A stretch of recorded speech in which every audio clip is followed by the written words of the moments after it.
yield the floor to them and appreciate very much the attention that has been paid to these remarks.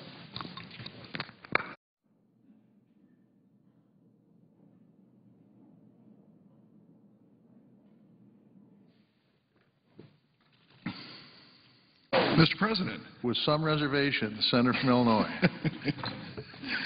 Mr. President, I ask consent to speak as if in morning business. Without objection. Mr. President, there's a prohibition in the U.S. Constitution from cruel and unusual punishment. And the fact that you would be presiding in the chair when I am going to be speaking on an amendment which you are offering is truly cruel and unusual, but I'm going to inflict it anyway. I will try to be as gentle as I can in the process. Very briefly, I want to thank the senator from Rhode Island for his comments on the tax code and the need that we have in this country to address taxes in a responsible, humane, and I would add progressive way. I think he has made the point over and over again, which I will make myself in just a few moments. And I think the senator from Vermont may follow me. But before, I'd like to address what is known affectionately as the Tester-Corker Amendment, which was brought up on the floor earlier this morning by Senator Corker of Tennessee. 1 year ago, to be more specific, about 11 months, we had a big debate on the floor of the Senate about Wall Street. What are we going to do about Wall Street and the practices on Wall Street which hurt our economy? Especially, we were worried about the last recession and some of the things that happened on Wall Street at the biggest banks and biggest insurance companies that hurt Americans across the board, that reduced the value of your savings and caused us as a Congress, with President Bush's cooperation, to pass a basic bailout bill sending billions of dollars to these banks that had made stupid, reckless decisions that wrecked the economy to try to save them from going under. Think about that. Here are the biggest financial institutions in the United States that have made terrible decisions. Some failed, like Lehman Brothers, made terrible decisions which harmed our overall economy. We're still suffering from it. Harmed individual families and businesses across the board. And then, as they were about to sink out of sight, they said, you got to save us. Send us taxpayers' money.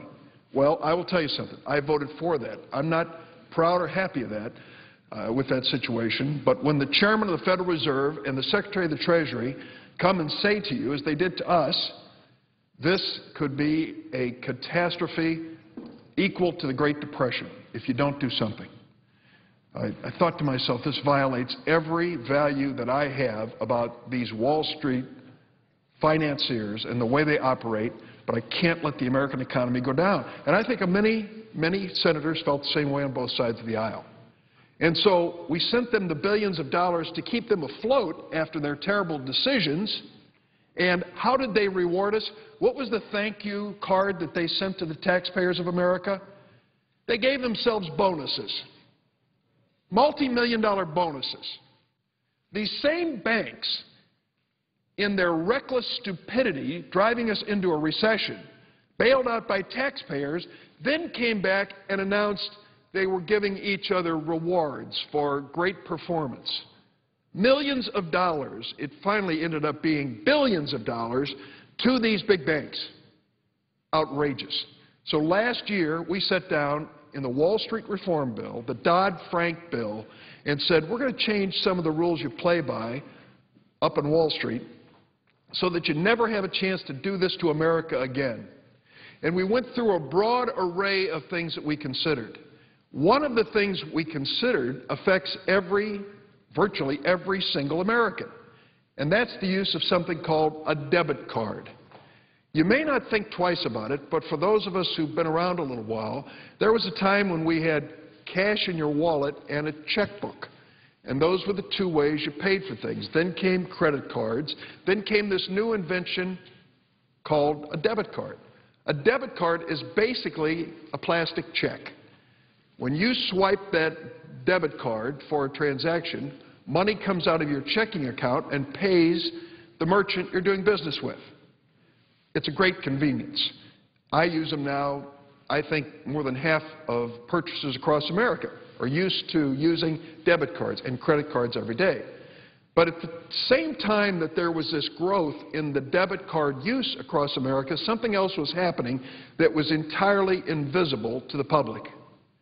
Each time that debit card was swiped, the banks ended up taking a fee. Well, you say that's not unreasonable. They should be taking a fee. They used to collect a fee for processing checks. Why wouldn't they collect a fee for using a debit card?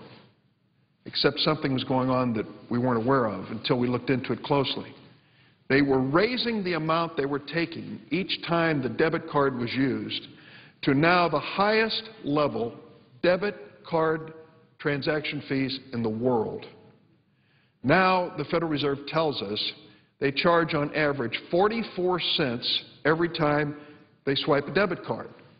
In other words, if you're running a little store in Springfield, Illinois, and a person walks in, and I've seen this happen, and said, I want to buy a $1.29 pack of gum, hands over the debit card, they swipe the debit card, that merchant in that little store has got to look at it and say, I just lost money.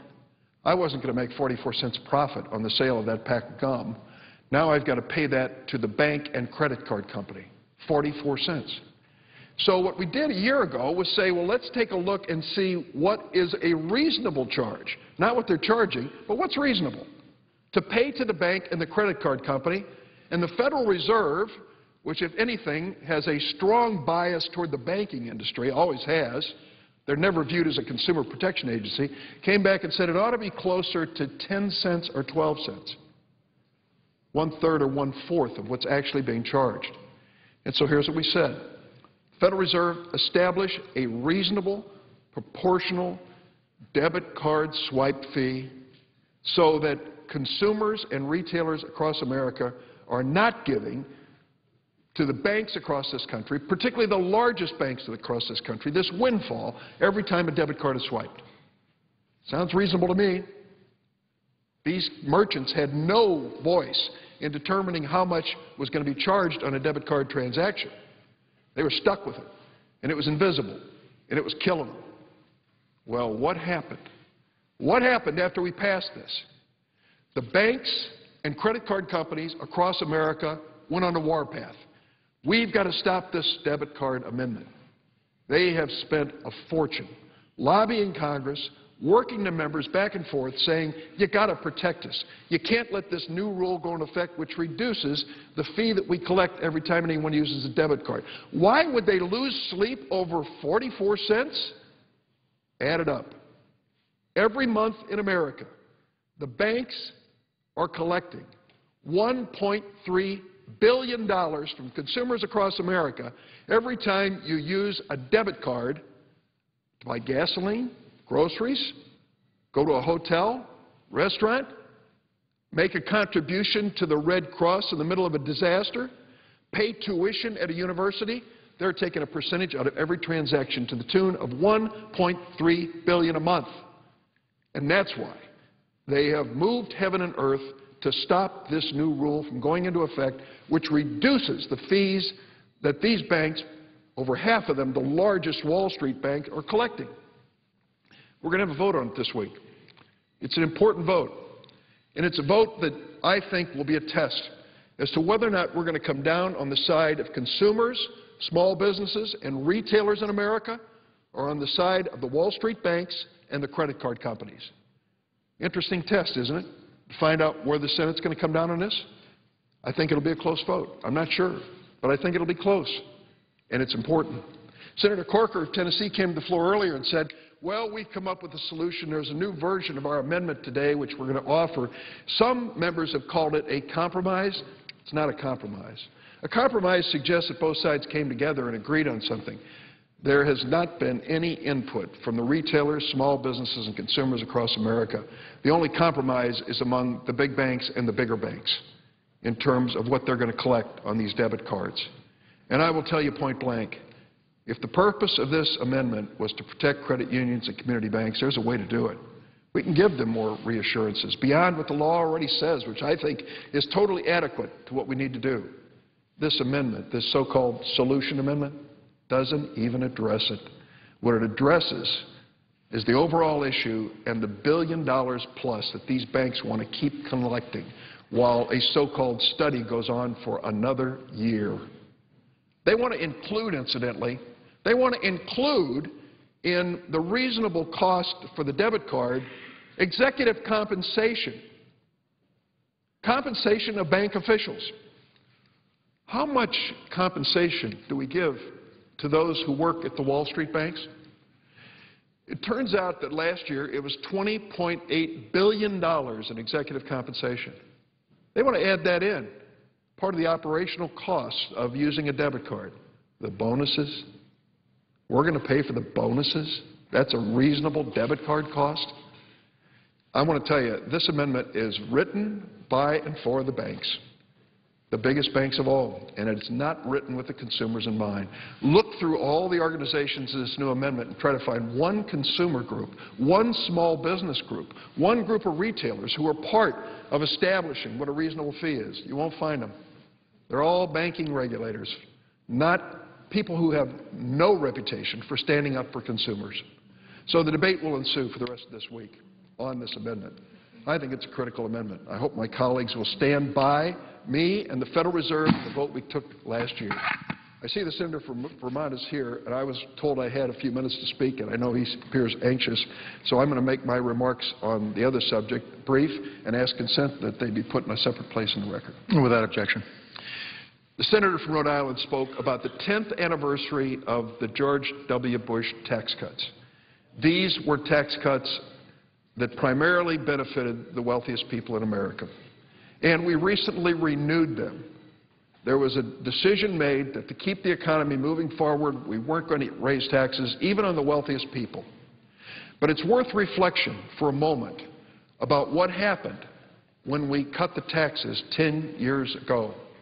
The promise then is the same promise now we hear from the other side of the aisle. If you will just cut taxes on the wealthiest people in America, our economy will flourish.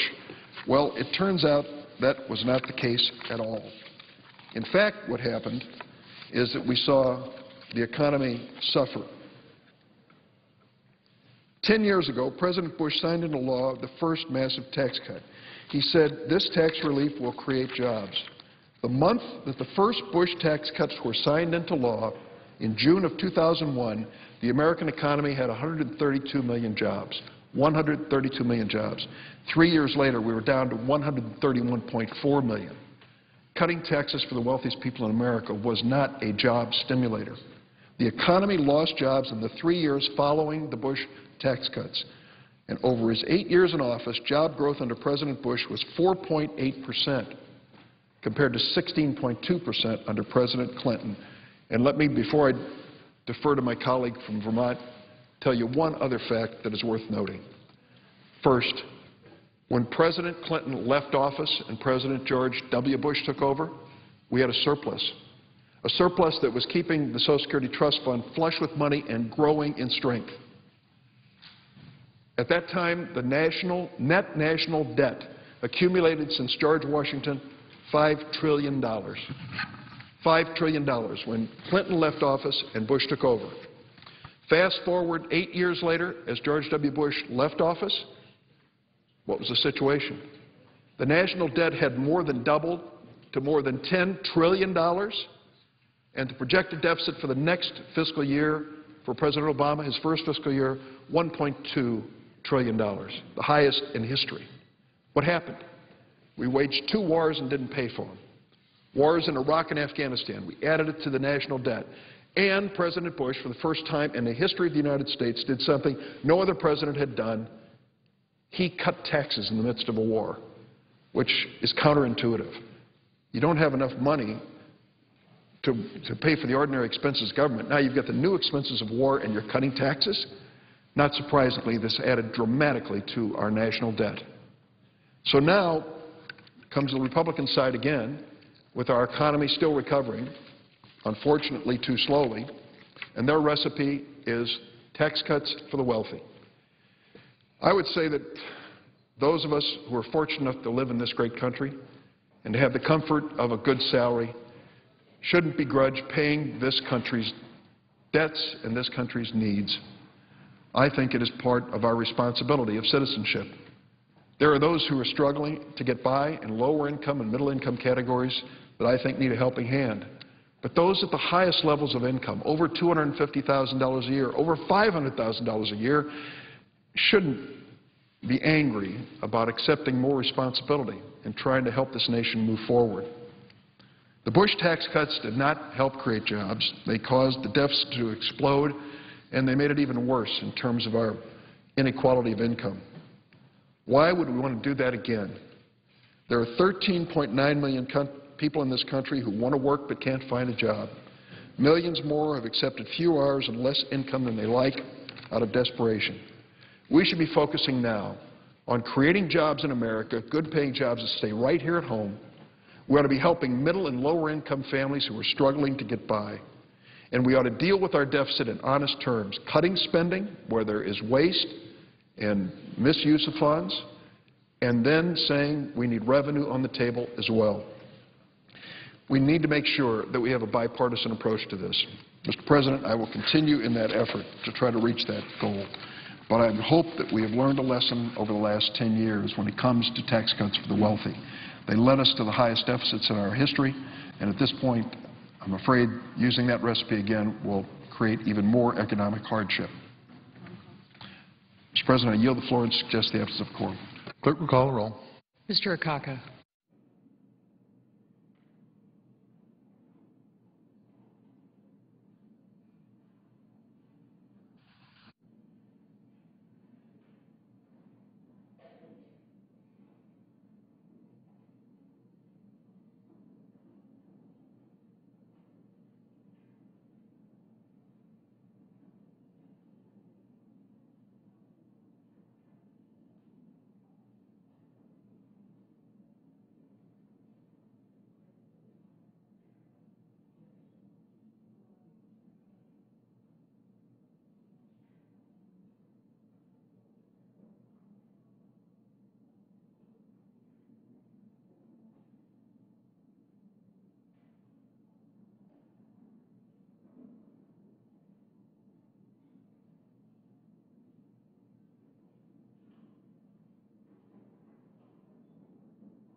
President, Senator from California. Mr. President, I note that I would ask the quorum be waived. Without objection, morning business is closed. Under the previous order, the Senate will resume consideration of the motion to proceed to S-782, which the clerk will report. Motion to proceed to the consideration of S-782, a bill to amend the Public Works and Economic Development Act of 1965 to reauthorize that act and for other purposes. Mr. President, Senator from California. as the chairman of the Environment and Public Works Committee, who watched with pleasure as we voted this bill out of our committee with total unanimous support except for one. We had almost everyone. I am delighted that the leader has chosen to go to the reauthorization of the Economic Development Administration. And I'll tell you why. There's really three reasons. Jobs, jobs, and jobs. We know when President Obama took over, he faced a situation where we were losing 700,000, 800,000 jobs a month. Imagine. We were bleeding those jobs. Credit was frozen. We almost lost the auto industry. We had to take tremendous steps to turn this around. And I personally believe, after listening to the experts evaluate what we did, that we did some very important things to stabilize this economy. But clearly, this recession that we're trying to get out of here was the worst since the Great Depression, and the job loss has been severe. So it's very difficult when you lose 7, 8 million jobs in that kind of a downturn. You need robust job creation to get these jobs back. Now, we had a very important bill on the floor dealing with small business, to help small business, and that bill was loaded down with a bunch of extraneous amendments, and, Mr. President, never got off the floor. Now is our chance. And I don't mind it if people attach amendments that they think are very important, and we have some reasonable time set aside for those. We have votes on those. I don't have any problem with that. But we've got to get on with the business of job creation. So let me tell you a little bit about the EDA. For 50 years, the EDA, the Economic Development Administration, has created jobs and spurred growth in economically hard-hit communities. And this bill, S-782, will ensure that EDA will continue to create employment opportunities, maintain existing jobs, and drive local economic growth. We know that the EDA's authorization expired in 2008. And, by the way, the last time it was voted on, it was, I believe, under George Bush, and it was done by voice vote. And even in the House, it was an overwhelming bipartisan vote, and George Bush signed it. Can't we get back to the days of bipartisanship? I say to my colleagues, this is the moment. A bill that has been voted out of the committee with near unanimous consent, a program that has been in place since 1965, and we know these are tough times. All of our communities are going through tough times. Most of our communities are, and the EDA has worked beautifully with local communities to spur economic development. EDA provides a wide range of assistance to these areas. They fund water and sewer improvements. They help manufacturers and producers become more competitive. And here's the thing about these investments. They attract state dollars, local dollars, nonprofit dollars, private company dollars, so that every dollar we put in, Mr. President, to this program yields us $7 in private sector investment. So this is the first point I want to make to my colleagues and to the American people. EDA leverages federal dollars to create jobs. $1 of Economic Development Administration investment is expected to attract $7 in private sector investment. And this comes from congressional testimony in March of 2011. That's why we got such a great vote out of our committee, and you're going to hear from Senator Cardin later, who serves in a very senior position on that committee. It's rare that we have these type of votes. Since January of 2009, even though the EDA wasn't reauthorized, it still continued to go along under the old program. It continued to go along with appropriations. Since 2009, public-private projects that grantees have looked at say they have created 161,500 jobs. Let's look at that chart. Mr. President, this is good news. I have good news today. This is a program that is working for the American people. Since January 2009, EDA has funded public-private projects that grantees estimate have created 161,500 jobs.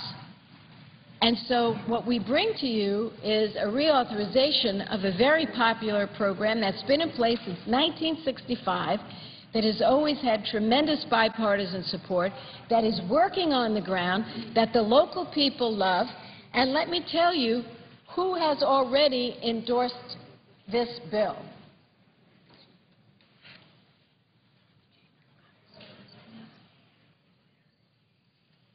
The U.S. Conference of Mayors, the American Public Works Association, the National Association of Counties, the American Planning Association, the Association of University Research Parks, the Educational Association of University Centers, the International Economic Development Council, the Association of Development Organizations, the National Business Incubation Association, the State Science and Technology Institute, University Economic Development Association, the National Association of Regional Councils. These are people on the ground very close to our constituents. Who could be closer than the mayors and the counties? I started out as a county supervisor in a beautiful county called Marin. And I could tell you, on the ground, when you see these federal dollars work, it's very exciting because the counties, the cities can't do it alone. But with a little infusion of federal funds that sparks $7 for every dollar from private sector folks, it really makes a difference. So I believe this is a win-win situation for our people. In fiscal year 2010 alone, the EDA approved investments of $640 million for 928 projects nationwide that are expected to create 74,000 jobs, save 22,000 jobs, and leverage $10 billion in private investment. So $640 million is expected to leverage $10 billion in private investments. That's a huge, huge leverage. In my home state of California, we're struggling, Mr. President, as so many parts of the country are, with high unemployment rates. EDA approved investments of $24 million in fiscal year 2010 for 27 projects that is expected to create 11,000 jobs, save 400 jobs, and leverage $400 million in private investment. So as I stand here now, because of this program in 2011, we are going to see jobs saved and created. Imagine 11,000 new jobs, 11,000 families that can breathe easier, that can pay the mortgage, that can maybe go out to a restaurant once a week, and that money trickles into the community and helps the small businesses. We now know in California, the city of Dixon is working on a $3 million program for water system improvements. That's 1,000 jobs. The city of Shafter, $2 million for sewer and water improvements, which will allow development of additional 600 acres and 1,485 jobs. Nationwide, you could look at Boeing. We all know the company Boeing. In order to help mitigate the Boeing company's decision to reduce manufacturing jobs in Renton, Washington, EDA invested $2 million in 2006 to help build infrastructure to serve the commercial redevelopment of a 42-acre former aircraft manufacturing site. This redevelopment has created a mixed-use campus used by businesses focusing on commercial services, high-tech, and life sciences. 2,500 jobs. So I say to my friends, and right now we seem to have a little struggle getting to this bill. We're hoping to be on it, but at this point in time, we have a Republican dissenter who doesn't want us to move forward, and they want a little time to look at this. I hope they use it well and they look at these numbers. The American people want jobs. This is a bill that is directly related to job creation. This is a bill that leverages the federal dollar. Why on earth should there be any objection? This is a bill that passed the Senate with George Bush's president, George W., unanimously. He signed it. It was law. We shouldn't be struggling over going to this bill. We ought to get on the bill. We ought to get off the bill. We ought to send a message to the people. We're serious about job creation. In Duluth, a $3.5 million grant matched by $2.3 from the city built the Duluth Aviation Business Incubator at the Duluth Airport. And this investment helped Cirrus Aircraft grow from a handful of employees to 1,012 employees by '08. The incubator is now leased to Cirrus Design, which has the largest share of the worldwide general aviation market. Here's another one on the East Coast. In '02, the EDA provided $2 million to help build the Knowledge Works pre-incubator facility as part of the development of the Virginia Tech Corporate Research Center in Blacksburg, Virginia. The center and its Knowledge Works pre-incubator facility have led to the creation of 2,000 high-wage jobs and the inception of 140 high-tech businesses. Let me repeat that. $2 million infusion from the EDA has led to the creation of 2,000 high-wage jobs and the inception of 140 high-tech businesses as they built this corporate research center in Blacksburg, Virginia. EDA helps in disaster relief. In addition to helping communities respond to job loss from closure of manufacturing plants, for example, or a defense facility, EDA helps communities respond to sudden and severe economic dislocations due to natural disasters. In '08, Congress provided EDA with a total of $500 million in natural disaster assistance through 2 supplemental appropriations. With these funds, EDA was able to assume the role of a secondary responder, working with affected communities to support long-term post-disaster economic recovery in response to hurricanes, in response to floods and other natural disasters. And we know how important that is to have a program that can respond to help FEMA. So I can give you example after example of disaster relief. There was one case in Cedar Rapids, Iowa, where EDA provided funding to construct and install an upgraded energy-efficient natural gas-fired boiler system following an '08 flood that destroyed the boiler that had provided steam heat and hot water to St. Luke's Hospital and Coe College. When the utility that owned the damaged facility decided not to rebuild after the flood, it left the hospital and college without a reliable energy supply. And we all know what happens. What happens when there is a disaster and our hospitals can't function? They came in, they made a $4.6 million investment, and it was critical in keeping the hospital and college open and saving hundreds of jobs. So I can only say in closing my opening remarks that let's step back and look at the big picture. I think that Dick Durbin spoke to it quite eloquently. Kathy, let's put this down.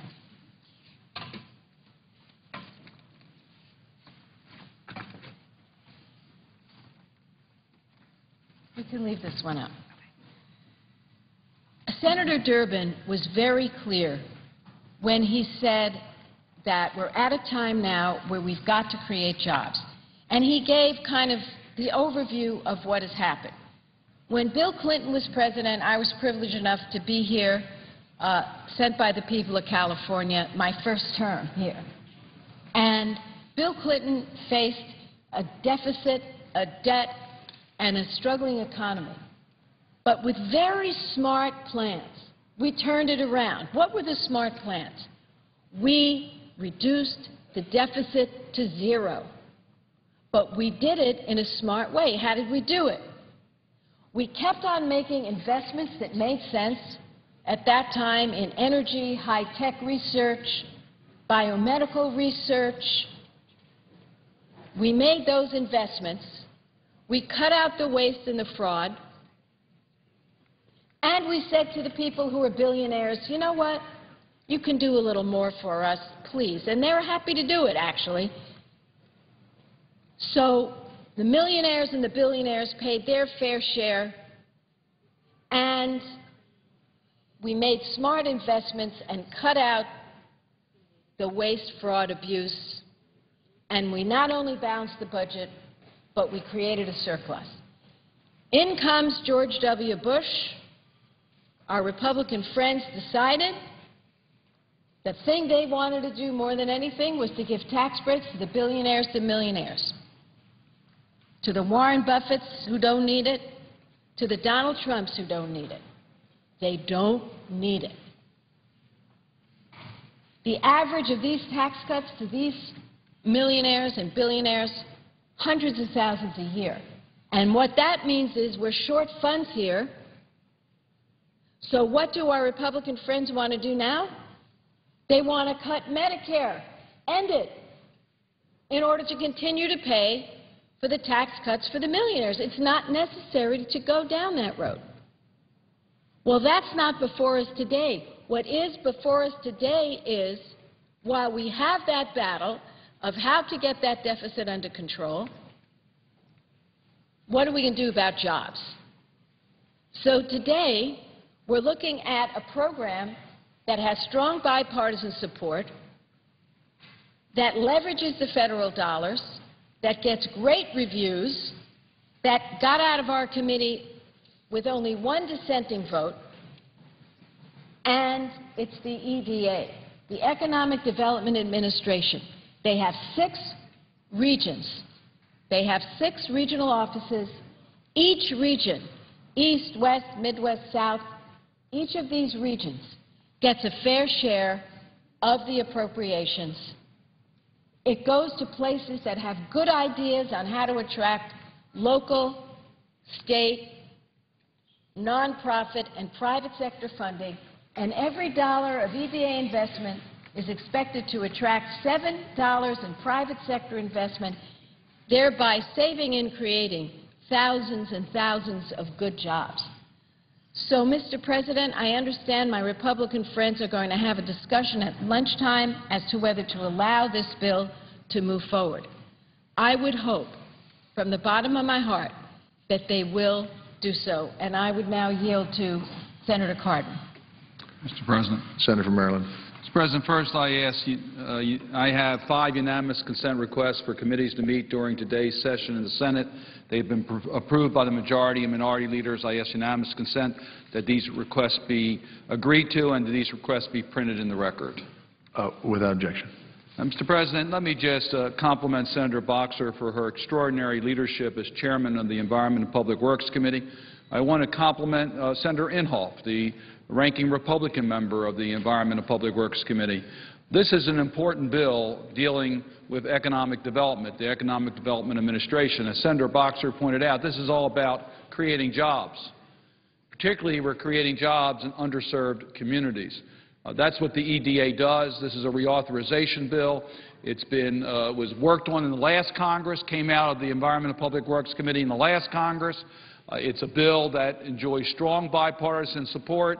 It has historically been agreed to, and it's important that this reauthorization bill move through the United States Senate and through the House, and the President has an opportunity to sign this bill so that we can continue this important economic tool for our underserved communities. Mr. President, I want to compliment the Majority Leader, Senator Reid. The bills that he has brought forward in this Congress have been focused on creating jobs. We had the FAA reauthorization bill, which was important for modernization and safety of our air traffic system. but it also created jobs and provided economic opportunity for more jobs in America. We then considered the SBIR bill, which helped small businesses with innovation and growth and job growth. I regret that bill couldn't be completed because of extraneous amendments, but it shows our priority on moving the legislation that will create jobs. So the EDA bill that's now before us, I hope we can get to it. I hope we can get to it and move it quickly, because it is, to me, a very important part of our strategy for the recovery of our economy and to create jobs in particularly underserved communities. In Maryland, we have many communities that depend upon the EDA funding in order to be able to save and create jobs. The EDA, through the economic development districts, are helping plan and build roads to spread commerce, office parks, and business centers for private sector businesses to locate to and expand access to broadband, which is so critical to communication in today's global economy. These are the type of projects that the EDA sponsors. They're road projects. They're broadband so that we can connect communities together. The EDA is responsible for promoting job growth and accelerating industrial and commercial development in communities suffering from limited job opportunities, low per capita income levels, and economic distress. As the only federal agency focusing solely on promoting private sector job growth in economically underserved communities, EDA pursues regional comprehensive strategy development, public works, and business loan funds. They put together a strategy for our areas that have high unemployment, areas that are difficult to attract new job opportunities. They develop a winning strategy to create jobs. In Maryland, the EDA and our state university centers and economic development districts are responsible for helping administrate public works projects in rural communities on the eastern shore and in the western part of our state. These projects have assisted with the regional commercial needs as well as services to meet the needs of residents. For example, the EDA has been essential in assisting with the planning and installation of the broadband communication network in Western Maryland. Mr. President, Maryland's going to be a state that's going to be totally connected by the broadband. EDA has helped bring that into underserved areas.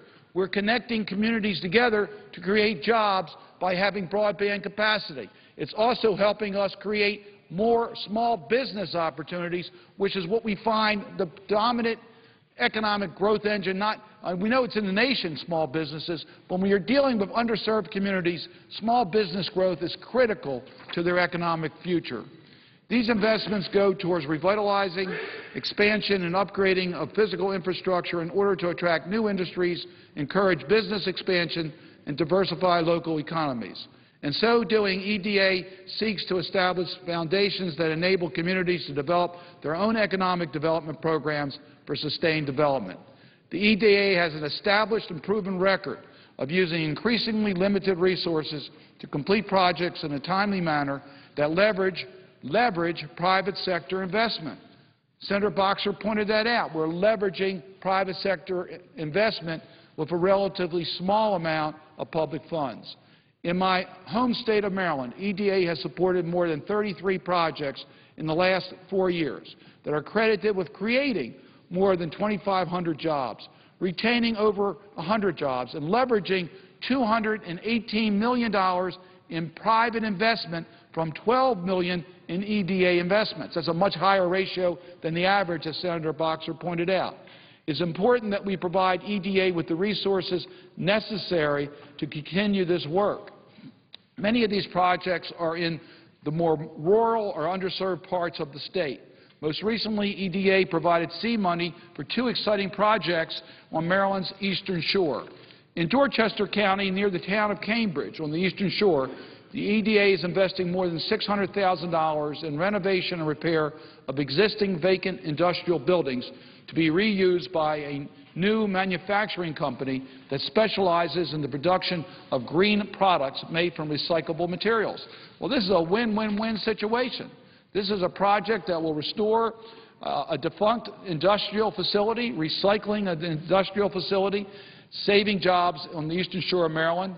It reduces material waste by making new products out of recyclable waste material, helping us with our energy and environmental policies, saving 103 jobs while creating 20 new jobs. These 103 jobs would have been lost.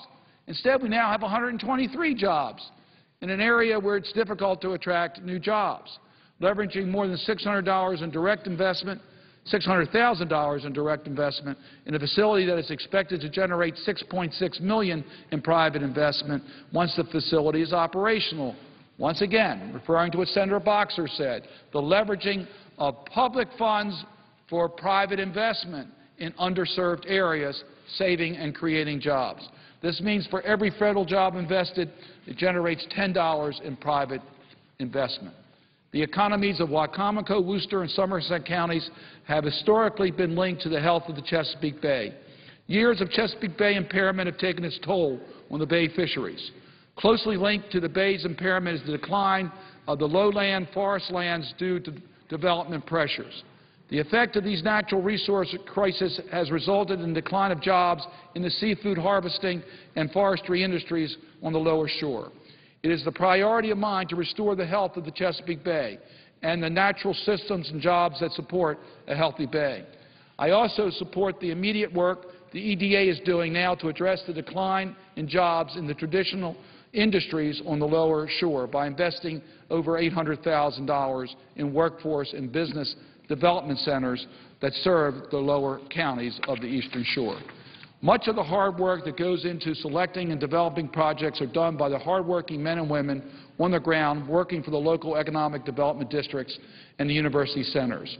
These are the ones with the best understanding of the economic needs in the communities they work in. That is why in the committee I worked hard with my colleagues on the Environment and Public Works Committee to improve the potential resources available to economic development districts to do the necessary planning for economic development projects in their districts. Planning funds are hard to come by, but planning funds are essential.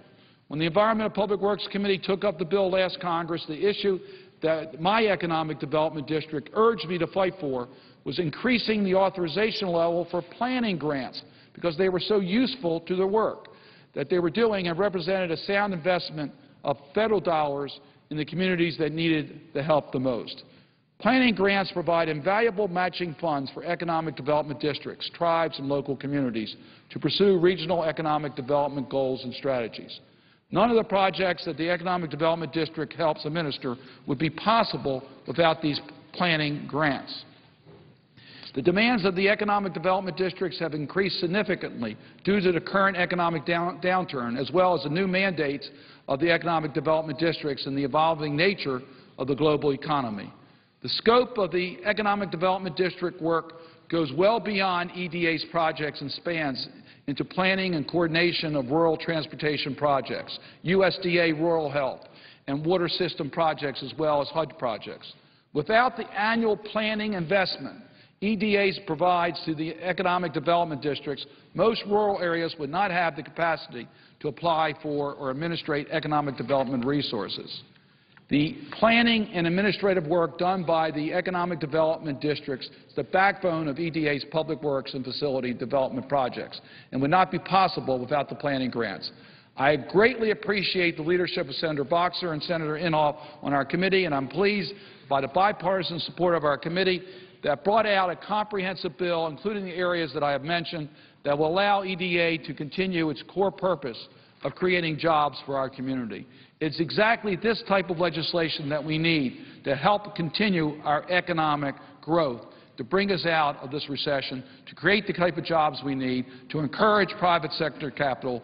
This bill translates into jobs. I urge my colleagues to allow this bill to move forward, to limit the amendments, particularly those that are not relevant to the underlying legislation, so that we can get this bill to the House and to the President, because it will help our communities grow and create jobs. And with that, Mr. President, I would yield the floor.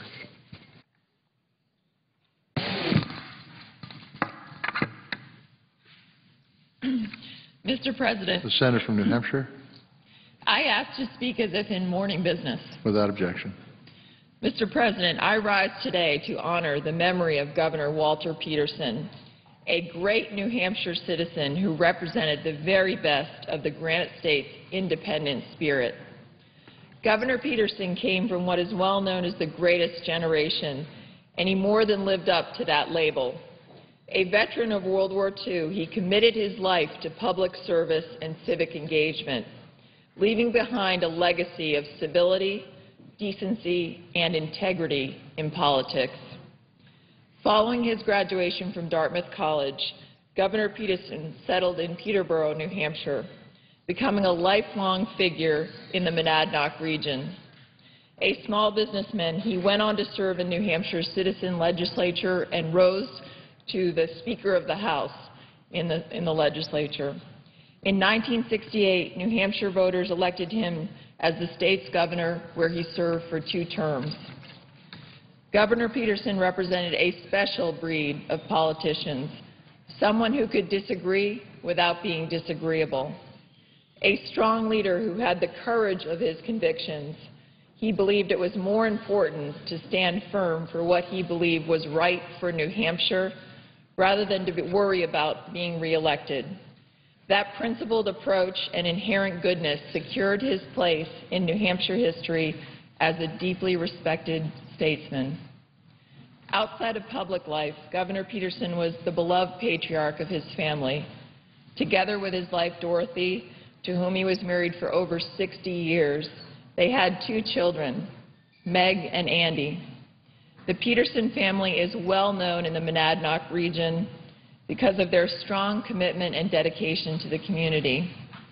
Andy Peterson followed in his father's footsteps and served in our state legislature with distinction. During my visits to Peterborough, the idyllic New Hampshire town that Governor Peterson lived in and loved, I always knew that he would extend a warm welcome to me. A steadfast source of Yankee wisdom, I came to cherish Governor Peterson's friendship as much as his keen insight into the beloved people of New Hampshire. After leaving statewide office, Governor Peterson took his special brand of leadership to academia, serving as college president and as trustee of the University System of New Hampshire. In those roles, he worked to build institutions of higher learning that empowered students to take full advantage of the opportunities our great country provides, believing in the transformative power of education. With Governor Peterson's passing, New Hampshire citizens have lost a wonderful, true, beloved, loyal friend. At this sad time, we celebrate his life, grateful to have known a leader who embodied the very best of public service. Mr. President, I yield the floor. Mr. President. Senator from Montana. Thank you, Mr. President. Mr. President, when we are able to move to the economic development bill, I will have a bipartisan amendment that will address the interchange issue in a way that I think most senators can support. I would also like to note that I appreciate Senator Durbin's passion on the issue, and with any number of issues that we have in common, I look forward to working with him again very, very soon. Mr. President, most of the folks in this body know that I'm a farmer, that I come from the agricultural sector. It's important because over the many years that I've been able to be in agriculture, I've watched consolidation in agriculture, where fewer and fewer and fewer and fewer companies control more and more and more and more of the food supply. Call it consolidation. The same thing has occurred in our energy sector, where we have fewer and fewer and fewer companies, less competition in the marketplace, and we're paying that price in both areas. We've seen enough consolidation in the financial area, Mr. President. And why is this important? It is important because the amendment that I'm going to offer, the bipartisan amendment, will help so we don't further consolidate the financial industry. I also come from rural America. We all know, as the senator from Illinois pointed out, we're coming out of a very difficult economic time. In fact, the senator pointed out that he voted for the bailout of the big banks because it was because of jobs. I want the record to be clear. I did not vote for that TARP bailout, but I am, too, concerned about jobs. I'm concerned about jobs across the country, but particularly in rural America. The amendment that we voted on a year ago had a provision in it that exempted banks under $10 billion from this debit swipe fee rule. Everybody thought it would work. Well, at least those who voted for the amendment thought it would work.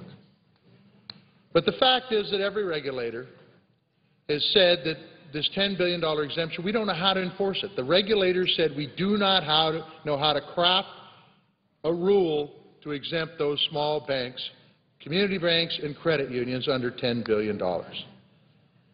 Every step regulator has said the same thing. In fact, Chairman Bernanke admitted the rule could, and I quote, result in some of the smaller banks being less profitable and even failing. And that is because the two-tiered system will not work under the current law. It's not my opinion. That is the opinion of the folks whose job it is to regulate these banks. And their customers, hardworking folks, are going to get stuck with higher fees, potentially no access to capital, or even worse, no local banks at all. Further consolidation in the banking industry. And let me be clear, if any one of the regulators, the chairman of the Federal Reserve, the chair of the FDIC, the comptroller of the currency had told me that the interchange rule proposed last year that we passed would actually protect small banks, I wouldn't be here. We wouldn't even be here having this debate. We'd be moving on. But that's not what happened. Mr. Chairman, the Wall Street banks are going to be just fine. My amendment is not about the Wall Street banks. They can distribute their costs. They got a lot of different irons in the fire. They can distribute their costs. The fact is, the small banks, the credit unions, the community banks, the credit unions cannot distribute those costs. That will result in less access to capital in rural America, and I think across the country it will result in less jobs, because you've got to have capital to grow business and create jobs. Look, oftentimes we make decisions based on incorrect information. It's nice when you make decisions based on good information. And that's what we're asking to do here. Just take a step back, take a look at this stuff, and make a good decision, a decision that will work not only for rural America, but for the whole country. This is an important amendment. It is a critically important amendment from my perspective. We shut down access to capital in rural America because community banks and credit unions cannot compete.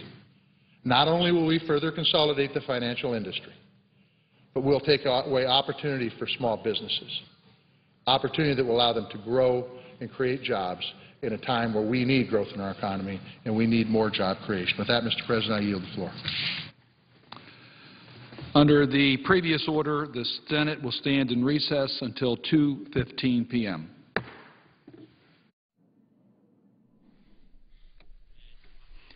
Members are taking a break now to attend weekly party caucus lunches. When lawmakers return, more work is expected on a bill reauthorizing economic